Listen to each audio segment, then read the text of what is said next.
जरा सोचो, तुम गलती से एक ऐसी ऐप डाउनलोड कर लो जो तुम्हारी जान के पीछे पड़ जाए। कुछ ऐसा ही होता है हमारी आज की कहानी में। कहानी की शुरुआत होती है अमेरिका के एक शहर में, जहां कॉलेज के कुछ दोस्त रात को मजे से पार्टी कर रहे थे। उनमें से कुछ लोग एक टेबल पर बैठे ताश खेल रहे थे। जब केट नाम की लड़की की बारी आई तो सबने देखा कि वो अपने फोन में लगी हुई थी। असल में वो काउंटडाउन नाम की एक ऐप देख रही थी जो लोगों को अपनी डाइट पर बने रहने में मदद करती थी। ये सुनकर एक और लड़की ने भी फोन में ये ऐप निकाली, लेकिन उससे गलती से इसी नाम वाली दूसरी ऐप डाउनलोड हो गई। ये ऐप जिसके भी फोन में डाउनलोड होती उस इंसान को ये बता सकती थी कि उसके कितने साल, महीने या दिन बचे हैं जिंदा रहने के। ये देखकर सभी दोस्तों ने एक साथ ये ऐप डाउनलोड करने का फैसला किया। जिसके पास भी सबसे कम समय बचा होगा वो गेम हार जाएगा। हर कोई इसके लिए राजी हो गया, मगर कोर्टनी थोड़ा हिचकिचा रही थी। खैर, अपने एक दोस्त के कहने पर उसने भी ये ऐप डाउनलोड तो कर ली, मगर तब हमने देखा कि उसके सभी दोस्तों के पास कई साल की जिंदगी पड़ी थी,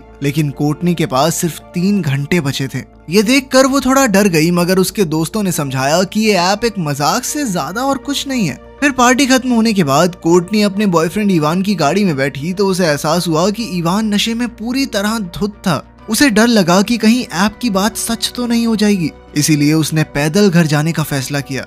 ये देखकर इवान गुस्से में गाड़ी लेकर चला गया। इधर कोर्टनी अंधेरे में अकेली चल रही थी कि अचानक काला कोट पहने एक आदमी उसका पीछा करने लगा। तभी उसे ऐप से नोटिफिकेशन आई कि उसके पास सिर्फ 7 मिनट बचे हैं। वो काफी ज्यादा घबराई हुई थी और सीधा घर चली गई। फिर उसने बाथरूम में जाकर फोन बंद कर दिया, लेकिन फोन अपने आप ऑन हो गया और फिर से वही ऐप खुल गई। और फिर जैसे ही समय खत्म हुआ, किसी ने अचानक कोर्टनी को छत की ओर खींचा और उसे जान से मारकर बाथटब में फेंक दिया। वहीं दूसरी ओर उसी पल उसके बॉयफ्रेंड इवान की गाड़ी की एक पेड़ से जोरदार टक्कर हो गई। इवान की जान तो बच गई, मगर जिस सीट पर कोर्टनी बैठने वाली थी वो बुरी तरह कुचली गई। इससे इवान को तो यकीन हो गया था कि वो ऐप सच में इंसान की बची हुई जिंदगी का समय बताती है। इसके बाद हम एक हॉस्पिटल में क्विन नाम की एक नर्स को देखते हैं। अचानक उसने देखा कि एक पेशेंट अपने कमरे से भाग गया था। क्विन ने उसे ढूंढा तो पता चला कि वो एक बंद कमरे में बैठा था। ये पेशेंट कोर्टनी का बॉयफ्रेंड इवान ही था। उसने कहा कि वो कोर्टनी की वजह से परेशान है क्योंकि उसकी मौत काउंटडाउन ऐप के बताए हुए समय पर ही हुई है। पर क्विन ने उसे शांत करके उसे कमरे में वापस चलने को कहा, मगर इवान ने उसे बताया कि ऐप के मुताबिक उसके पास सिर्फ 19 घंटे बचे हैं। खैर, थोड़ी देर बाद क्विन हॉस्पिटल की हेड नर्स एमी से मिली तो पता चला कि क्विन की नौकरी पक्की हो गई है और एमी ने उसके लिए एक पार्टी रखी थी। जब सब केक खा रहे थे तो क्विन ने सबको इवान के काउंटडाउन ऐप के बारे में बताया। उसके कुछ साथियों ने खुद ऐप डाउनलोड करने का फैसला किया और इसमें डॉक्टर सलिवन भी शामिल थे। डॉक्टर तो काफी खुश था क्योंकि वो 90 साल तक जीने वाला था। फिर सब पार्टी कर रहे थे कि अचानक एक आदमी एक बेहोश औरत को उनके पास लाया। डॉक्टर सलिवन और नर्सेज ने तुरंत उसे एक इंजेक्शन दिया जिससे वो होश में आ गई और किसी तरह उसकी जान बच गई। इस अजीबोगरीब घटना के बाद क्विन हॉस्पिटल से घर लौट रही थी कि अचानक उसके पास काउंटडाउन ऐप डाउनलोड करने की नोटिफिकेशन आई। उसे लगा कि चल हाँ ठीक है, इस ऐप को मैं भी देख ही लेती हूँ क्या है इसमें, और उसने बिना सोचे समझे सारी शर्तें भी एग्री कर दी। और जैसे ही उसने देखा कि उसकी जिंदगी के सिर्फ 2 दिन ही बचे हैं तो उसे काफी अजीब महसूस हुआ। खैर, फिर वो अपने माँ बाप के घर जाकर अपने कुछ जरूरी कागजात ढूंढने लगी। उस वक्त कमरे में कोई नहीं था, मगर उसे एहसास हुआ कि आसपास जरूर कोई ना कोई है। इसीलिए वो अलमारी के अंदर देखने के लिए आगे बढ़ी। अलमारी खोलते ही उसने देखा कि उसकी छोटी बहन जॉर्डन और उसका बॉयफ्रेंड वहाँ छुपे हुए थे। उन्हें देखते ही क्विन ने उन्हें बाहर जाने को कहा, लेकिन जॉर्डन ने उसकी बात नहीं मानी। असल में उनकी माँ की मौत के बाद क्विन ने उससे मिलना जुलना बहुत कम कर दिया था, इसीलिए जॉर्डन उससे नाराज थी। क्विन ने उसे समझाने की कोशिश की, पर जॉर्डन ने खुद को कमरे में बंद कर लिया। तभी उसके पिता चार्ली वहां आ गए। वो भी अपनी पत्नी की मौत के गम से उभरे नहीं थे। वो अगले दिन अपनी पत्नी की कब्र पर जाकर श्रद्धांजलि देने वाले थे तो उन्होंने क्विन को भी साथ चलने को कहा। फिर अगले दिन इवान अब भी हॉस्पिटल में था, पर उसकी धड़कनें तेजी से बढ़ती जा रही थी क्योंकि उसके पास सिर्फ 3 मिनट बचे थे। जल्द ही वो नर्स से आंख बचाकर वहां से भाग निकला। तभी उसके फोन पर नोटिफिकेशन आई कि इवान ने कॉन्ट्रैक्ट की शर्तें तोड़ दी हैं, लेकिन वो बिना सोचे भागता रहा। तभी रास्ते में उसे शीशे में काला कपड़ा पहने एक अजीबोगरीब आदमी दिखाई दिया। अचानक शीशा टूट गया और इवान सिक्योरिटी एग्जिट की तरफ भागा, लेकिन अचानक सारी लाइट्स बंद हो गई। तो उसने अपने फोन की लाइट जलाई और देखा कि सीढ़ियों के दरवाजे पर कोर्टनी खड़ी थी। इवान ने उसे आवाज दी, मगर जैसे ही वो मुड़ी तो उसके होश उड़ गए क्योंकि कोर्टनी अब एक भूतनी बन चुकी थी। अचानक उसने इवान पर हमला करके उसे मार डाला और फिर छत से नीचे फेंक दिया।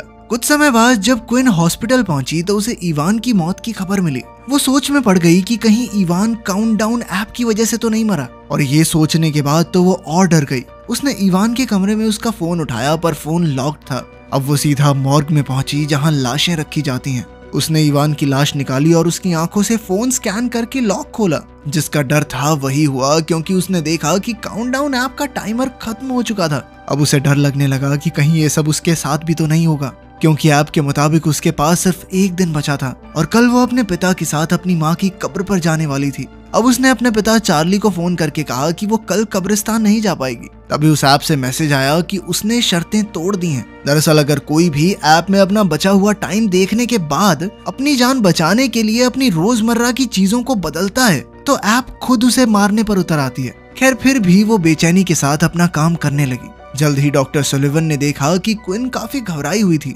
इसीलिए उसने क्विन को शांत करने की कोशिश की, मगर फिर उसने अचानक से क्विन को किस कर दिया। खैर वो बेचारी जैसे तैसे उसे दूर हटाकर बाहर एमी के पास चली गई। वो एमी को सब कुछ बताने ही वाली थी कि पीछे से डॉक्टर सुलिवन ने एमी को बुला लिया। अब क्विन जल्दी से उस दिन का अपना काम निपटा के घर लौट आई। फिर उसने काउंटडाउन ऐप पर थोड़ी रिसर्च की तो पता चला कि कोर्टनी और इवान के साथ क्या हुआ, लेकिन कई लोगों का ये भी मानना था कि ये कहानी नकली है। जैसे ही क्विन ने लैपटॉप बंद किया तो अचानक इवान एक भूत बनकर उसके सामने आ गया। क्विन बुरी तरह डर गई और उसने भागकर कमरे की लाइट जलाई। तभी इवान गायब हो गया और उसे फिर से नोटिफिकेशन आई कि उसने शर्तें तोड़ी हैं, लेकिन उसने गुस्से में फोन जमीन पर पटक दिया जिससे स्क्रीन तक टूट गई, मगर टाइमर फिर भी चलता रहा। अब उसके पास सिर्फ एक दिन बचा था। फिर अगली सुबह उसने दुकान से नया फोन खरीदने का फैसला किया ताकि वो काउंटडाउन ऐप से पीछा छुड़ा सके।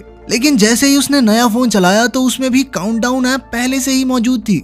हैरानी की बात तो ये थी कि उसे फोन से डिलीट करने का भी कोई तरीका नहीं था। अब क्विन वापस अपनी गाड़ी में बैठी पर उसने शीशे से देखा कि गाड़ी के पीछे काले कपड़े पहने एक आदमी खड़ा था। जैसे ही वो पीछे मुड़ी तो वो गायब हो गया और क्विन वहाँ से निकलने लगी, मगर अचानक किसी ने अपने हाथों से उसका मुंह ढक दिया और उसकी गाड़ी किसी और से टकराने से बाल बाल बची। तभी दूसरी गाड़ी वाला आदमी उससे झगड़ा करने के लिए बाहर आया। उसी वक्त फोन वाली दुकान से एक आदमी निकला और क्विन की तरफ से बोलने लगा कि लगी तो नहीं ना गाड़ी, चल जाए यहाँ से। जैसे तैसे उसने गाड़ी वाले को भगाया और क्विन को बताया कि उसका नाम मैट है। उसने फोन स्टोर में क्विन की बातें सुन ली थी। मैट ने बताया कि उसने भी यही ऐप डाउनलोड की है। इसके बाद वो दोनों एक बार में गए और उन्होंने हिसाब लगाया कि इस ऐप के बताए समय पर लोगों का मरना कोई इत्तेफाक तो नहीं हो सकता। क्विन को लगता था कि जिस आदमी की झलक उसे दिखाई देती है शायद वही सबकी जान ले रहा है। फिर उसे याद आया कि हॉस्पिटल में एक पादरी है, तो वो मैट के साथ उनसे मिलने चली गई। पादरी ने उन्हें एक आदमी का नाम पता दिया जो इस तरह की राक्षसी आत्माओं का सामना करने की ताकत रखता था। अब मैट और क्विन उससे मिलने जा ही रही थी कि एमी ने क्विन को एक जरूरी काम के लिए बुलाया। उधर मैट बाथरूम गया तो अचानक किसी ने उसके कैबिन में घुसने की कोशिश की। उसने देखा कि ये किसी लड़के के पैर थे तो मैट ने उसे दूर चले जाने को कहा। अब जब मैट बाहर आकर हाथ धो रहा था तो उसे उसी लड़के के रोने की आवाज सुनाई दी। मैट ने देखा कि वो एक कैबिन से होते हुए दूसरे में जा रहा था और अंत में वो झुका और अचानक गायब हो गया। तभी लाइट चली गई और एक दरवाजा खुला।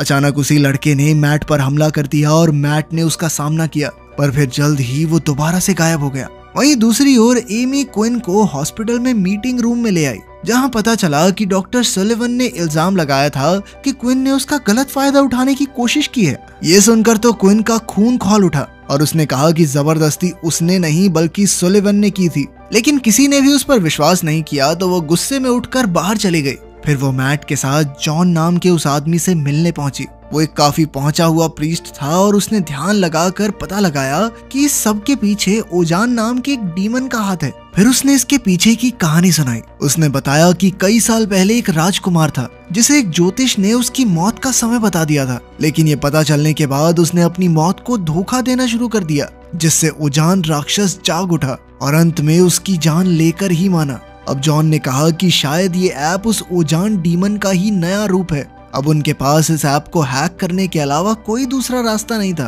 तब क्विन को मोबाइल स्टोर के मालिक डेरिक का ख्याल आया और वो मैट के साथ उससे मदद मांगने गई। खुशकिस्मती से डेरिक इस ऐप को हैक करने में कामयाब रहा। अब उसके पास लोगों के टाइमर का एक्सेस था और वो अपनी मर्जी से जितना मर्जी समय बढ़ा सकता था। तब क्विन ने उससे कहकर अपना समय बढ़वाया और तभी उसे अपनी बहन का नाम भी दिखाई दिया। फिर डेरिक ने क्विन, उसकी बहन और मैट तीनों के समय में 50 साल बढ़ा दिए। आखिरकार वो सब काफी खुश थे क्योंकि अब उन्हें ओजान से कोई खतरा नहीं था। इसके बाद क्विन और मैट एक साथ क्विन के घर पहुंचे। क्विन ने मैट से पूछा कि उसने ये ऐप क्यों डाउनलोड की थी। मैट ने बताया कि कुछ साल पहले उसके छोटे भाई की मौत हो गई थी और तब से मैट को मौत से डर लगने लगा। जब उसे इस ऐप के बारे में पता चला तो वो जानना चाहता था कि वो खुद कब तक जिंदा रहने वाला है। इसके बाद क्विन ने भी अपनी माँ की मौत की कहानी सुनाई। एक दिन क्विन एक पार्टी में गई थी तो उसकी माँ उसे ढूंढने के लिए आई, लेकिन रास्ते में उनकी गाड़ी का जबरदस्त एक्सीडेंट हो गया और उनकी मौके पर ही मौत हो गई। आपस में अपने दुख बांटकर उन दोनों को काफी हल्का महसूस हुआ।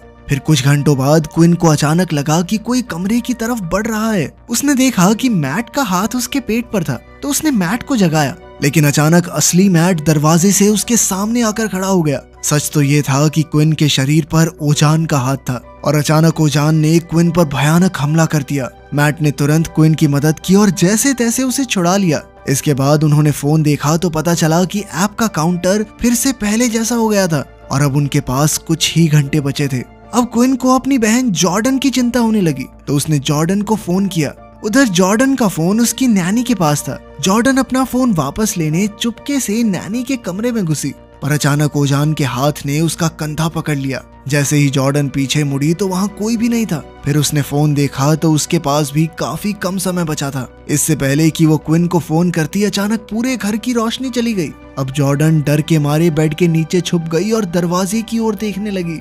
अचानक उसे अपनी मरी हुई माँ की आवाज सुनाई दी और उसी पल उसके ऊपर मौजूद बेड अपने आप खिसक गया। तभी उसे अपनी माँ का भूत दिखाई दिया तो वो डर के मारे भागती हुई दरवाजे तक आ गई, जहाँ उसकी टक्कर क्विन से हुई। उसके साथ मैट भी था और फिर वो तीनों एक साथ पादरी जॉन के घर पहुंचे। उन्होंने उसे बताया कि ऐप हैक करने का प्लान तो नाकामयाब रहा और ओजान अब भी उनके खून का प्यासा है। इसके बाद उन्होंने ऐप हैक करने वाली कोडिंग उसे दिखाई तो प्रीस्ट को उसमें एक लाइन दिखी जो ओजान के श्राप के बारे में थी। ये देखकर वो काफी खुश हुआ।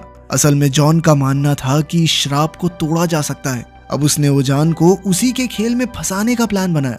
उसने कहा कि उन्हें ओजान को चकमा देकर ये महसूस करवाना होगा कि आज उनके मरने का दिन नहीं है। फिर जॉन ने एक ऐसी पूजा करने की तैयारी शुरू की जिसकी मदद से वो ओजान को मौत का समय बीत जाने के 1 सेकंड बाद तक रोक सकें। अगर उन्होंने एक भी इंसान को समय पूरा होने के 1 सेकंड बाद तक बचाए रखा तो श्राप टूट जाएगा और वो अपनी मौत को चकमा देने में कामयाब रहेंगे। इसके बाद वो चारों बेसमेंट में पहुंचे और नमक में पेंट मिलाकर सुरक्षा कवच बनाया। जॉन का मानना था कि ओजान इस घेरे को पार नहीं कर सकता। सारी तैयारी पूरी होने के बाद उन्होंने देखा कि मैट के पास अब सिर्फ 2 मिनट बाकी थे। कुछ ही पलों में लाइट चली गई जिसका मतलब था कि ओजान मैट को लेने आ गया है। वो चारों तुरंत उस गोले के अंदर आ गए और जॉन ने भगवान से मदद मांगी। कुछ ही पलों में ओजान का असली रूप सबके सामने आ गया, पर वो फिर भी उस गोले के अंदर नहीं घुस पा रहा था। तभी अचानक मैट के सामने एक खिलौना आया। ये वही खिलौना था जो उसके छोटे भाई की मौत के समय उसके हाथ में था। उसी पल मैट को अपना भाई अपने सामने दिखाई दिया और वो धीरे धीरे उसकी तरफ बढ़ने लगा।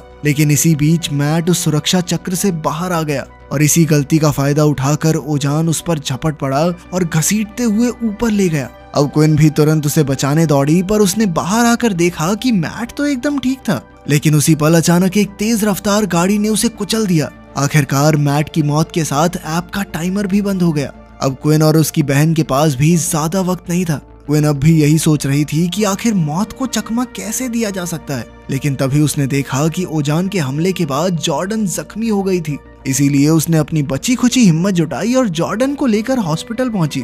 इसी दौरान क्विन के साथ काम करने वाली एक नर्स ने आकर उसे कहा कि उसे डॉक्टर सुलिवन वाले मामले में क्विन की बात पर यकीन है। क्विन ने उसका शुक्रिया अदा किया और तभी उसकी नजर डॉक्टर सुलिवन पर पड़ी जो जॉर्डन का इलाज कर रहा था। अचानक उसके दिमाग में एक प्लान आया जो एक ही बार में सारे फसाद की जड़ मिटा देगा। जब डॉक्टर सुलिवन अपने ऑफिस की ओर मुड़ा तो क्विन भी उसके पीछे चली गई। अब उसने डॉक्टर को लुभाने की कोशिश की तो डॉक्टर को थोड़ा अजीब सा लगा कि कल तक तो ये मुझे धक्के देके भाग रही थी, अब क्या हो गया इसके। तब क्विन ने कहा कि वो ये सब अपनी नौकरी वापस पाने के लिए कर रही है। अब उसने डॉक्टर को हॉस्पिटल के सुनसान कमरे में बुलाया और डॉक्टर भी खुश होकर वहां पहुंच गया। वो क्विन को ढूंढ ही रहा था कि क्विन ने कहा कि वो छुपम छुपाई का खेल खेलेंगे। डॉक्टर क्विन की आवाज सुनकर उसे ढूंढने लगा, मगर वो ये नहीं जानता था कि क्विन अपने हाथ में लोहे का सरिया लिए खड़ी है। मौका मिलते ही क्विन ने सरिये से डॉक्टर पर जोरदार हमला कर दिया और वो जख्मी होकर जमीन पर गिर गया। क्विन ने उसे एक जानलेवा इंजेक्शन देकर उसका काम तमाम करने की धमकी दी। लेकिन उस वक्त जॉर्डन भी क्विन के पीछे पीछे वहां तक आ गई थी। जॉर्डन ने उससे पूछा कि आखिर वो ये सब क्या कर रही है। क्विन ने जवाब दिया कि अगर वो ऐप के बताए हुए समय से पहले ही डॉक्टर को मार डाले तो ऐप की भविष्यवाणी गलत हो जाएगी और इस तरीके से भी श्राप टूट ही जाएगा। जल्द ही उसे एहसास हुआ कि उसका आइडिया एकदम सही है, क्योंकि जैसे ही उसने डॉक्टर को जानलेवा इंजेक्शन देने की कोशिश की तो ओजान ने सुलिवन को पीछे खींच लिया। अब क्विन सरिया लेकर डॉक्टर के पीछे गई। इधर जॉर्डन को फोन पर मैसेज आया कि उसकी जिंदगी के सिर्फ 2 मिनट बाकी थे। धीरे धीरे समय उसके हाथों से फिसलता जा रहा था और इधर क्विन डॉक्टर को ढूंढ रही थी। लेकिन इससे पहले कि वो उसे ढूंढ पाती, सुलिवन ने पीछे से उस पर खुद ही हमला कर दिया, मगर क्विन उसे चकमा देकर भाग निकली। तब डॉक्टर ने उसे धमकी दी कि वो सब कुछ पुलिस को बता देगा। लेकिन उसी वक्त क्विन ने पीछे से उसकी पीठ में लात मारी और हाथ में सरिया लेकर उसकी ओर फेंका, मगर बदकिस्मती से डॉक्टर कमरे से बाहर भाग गया। क्विन भी उसके पीछे आई और सरिये से घातक वार करके उसने सुलिवन को गिरा दिया। फिर उसने इंजेक्शन निकाला, लेकिन इससे पहले कि वो इंजेक्शन लगाती, ओजान ने उसे अपनी शक्ति से पीछे धकेल दिया। इसी मौके का फायदा उठाकर सुलिवन वहां से भाग निकला। अब क्विन की सारी उम्मीदें टूट चुकी थी, लेकिन फिर उसने अपनी बहन को बचाने के लिए दवाइयों के डब्बे से ढेर सारे इंजेक्शन निकाले। उधर जॉर्डन हॉस्पिटल से भागने के चक्कर में मॉर्ग में पहुंच गई। उसने देखा कि उसके पास लगभग 1 मिनट बाकी था। वो दुख में फूट फूट कर रोने लगी कि अचानक ओजान ने उसे उठाकर खिड़की पर पटक दिया। जॉर्डन ने वहां से भागने की कोशिश की, मगर ओजान उसके ऊपर काफी हावी हो गया। अब जॉर्डन का आखिरी समय आ चुका था, लेकिन उसी पल अचानक क्विन हाथ में इंजेक्शन लिए ओजान के सामने आ गई। वो अपनी बहन को बचाने के लिए किसी भी हद तक जाने को तैयार थी, मगर तभी ओजान उसे रोकने के लिए उसकी माँ का रूप लेकर उसके सामने आ गया। अपनी माँ को सामने देखकर क्विन का दिल भर आया, पर जल्द ही उसे एहसास हो गया कि ये सब सच नहीं है। उसने वो इंजेक्शन खुद को लगा लिया और बेहोश होकर जमीन पर गिर गई। अब ओजान ने उसी पल उसे बचाने के लिए हवा में उड़ाया, लेकिन अब बहुत देर हो चुकी थी। उसी पल ओजान का श्राप खत्म हो गया और ओजान एक ही पल में राख बनकर हवा में गायब हो गया। इधर क्विन फिर से नीचे गिर गई तो जॉर्डन उसे उठाने आई। तभी उसकी नजर क्विन के हाथ में रखी दवाई पर पड़ी। उसने देखा कि क्विन की बाजू पर इस दवाई का नाम और इसे लगाने की जगह लिखी हुई थी। तब जॉर्डन ने सिरिंज में दवाई भरी और सही जगह पर इंजेक्शन लगा दिया। कुछ ही पलों में क्विन को होश आ गया और जॉर्डन ने उसे जोर से गले लगा लिया। आखिरकार ओजान का श्राप खत्म हो गया था और क्विन की वजह से उसकी जान बच गई थी। इस घटना के कुछ दिन बाद दोनों बहनें अपने पिता के साथ अपनी माँ की कब्र पर श्रद्धांजलि देने गई। लेकिन अचानक क्विन को अपने फोन पर एक नोटिफिकेशन आई कि काउंटडाउन ऐप का एक नया वर्जन उसके फोन में डाउनलोड हो चुका है। जॉर्डन ने उससे पूछा कि क्या हुआ, मगर इससे पहले कि क्विन कुछ कहती, उसके पीछे वही काला कपड़ा पहने ओजान की परछाई आ गई। इसका मतलब ये था कि ओजान का बनाया हुआ मौत का खेल अभी खत्म नहीं हुआ। अगर ये मुमकिन होता तो क्या आप अपनी मौत का समय जानना चाहते? कमेंट्स में जरूर बताना। मिलते हैं अगली वीडियो में।